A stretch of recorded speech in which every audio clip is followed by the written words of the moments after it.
What's up YouTube, it's your boy Senekill back in the shop, and in this video I'm going to go over a wagon that I built for my son for Christmas 2013. I actually did this project while I was in my welding class, and it was a really fun project to do. I had always wanted to do a Lowrider wagon, and I had finally come across the means to do so whenever I got in that welding class. This is actually the very first fabrication project that I had ever taken on. This video though is purely going to be for ideas and tips for anyone out there. There's several things that I didn't do right or could have done better about this project, but we'll touch on that whenever I show you guys the wagon. I probably got between $100 to $150 in the project, and it probably took me about 20 hours to do. So yeah, let's go ahead and take a closer look at it. Alright folks, here's the wagon. As you can see, I just used chain to make the handle length out of.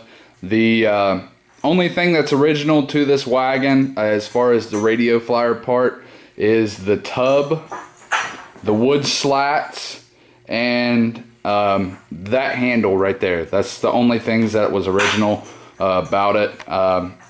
The spindles actually came off of an old go-kart.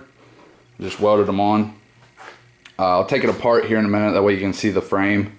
But yeah, I had my dad do the wood slats just because I'm horrible as far as messing with wood in any way, shape, or form.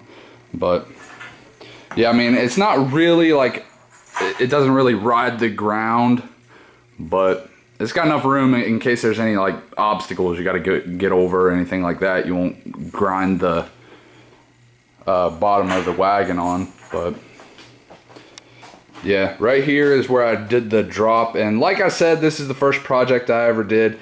If I had it to do over again, any point where it's like gotta meet, I would have just 45'd it right here and 45 both of these pieces and then just brought them together, but I didn't know that at the time. I just was throwing it together. So yeah, one thing I wouldn't do if I had it to do over again is use the chain. And the reason I say that is because, as you can see, it's kind of a big wagon. It's pretty heavy, and with the weight of the wagon and then my son, once he gets in it, it's just a little too much for this chain. And it's not so bad, it works, but it flexes quite a bit, so it can be quite hard to steer. But yeah. And like I said, most of the price came in on the wheels and then the paint for the whole thing. The tub itself is quite old. It's a little bit wet. It was raining earlier, but you can see where it's a little bit pitted here and there from the rust that was on it. But yeah, I'm gonna go ahead and put this camera down, and then I'll take it apart. That way you can have a closer look at the frame. Alright folks, so I've already unbolted this. Let's go ahead and lift the tub off of the frame. Set it out of the way.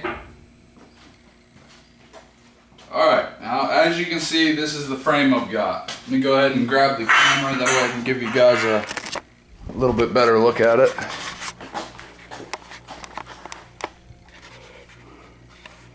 Alright, now this is what I got. And as I said, you can see right here, really I should have, every one of these sections where like this piece comes to a 90, and to this one I should have 45'd my cut rather than just welding the piece to it. And like I said, you live and you learn.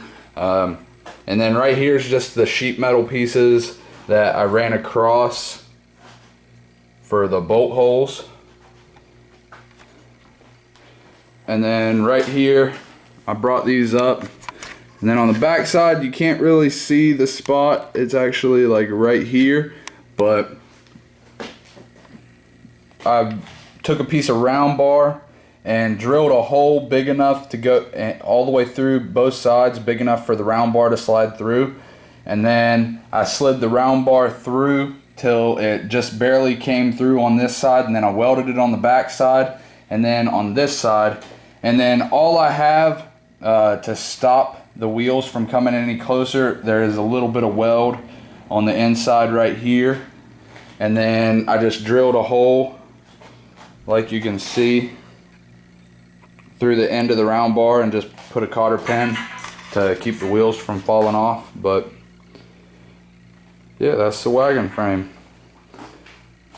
Yeah, and as you can see, I've lost a bolt for the spindles, but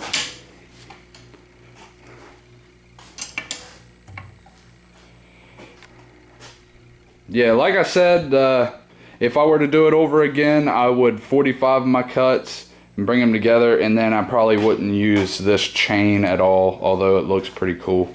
But yeah, that's about it for this video. I hope you guys enjoyed it. Peace.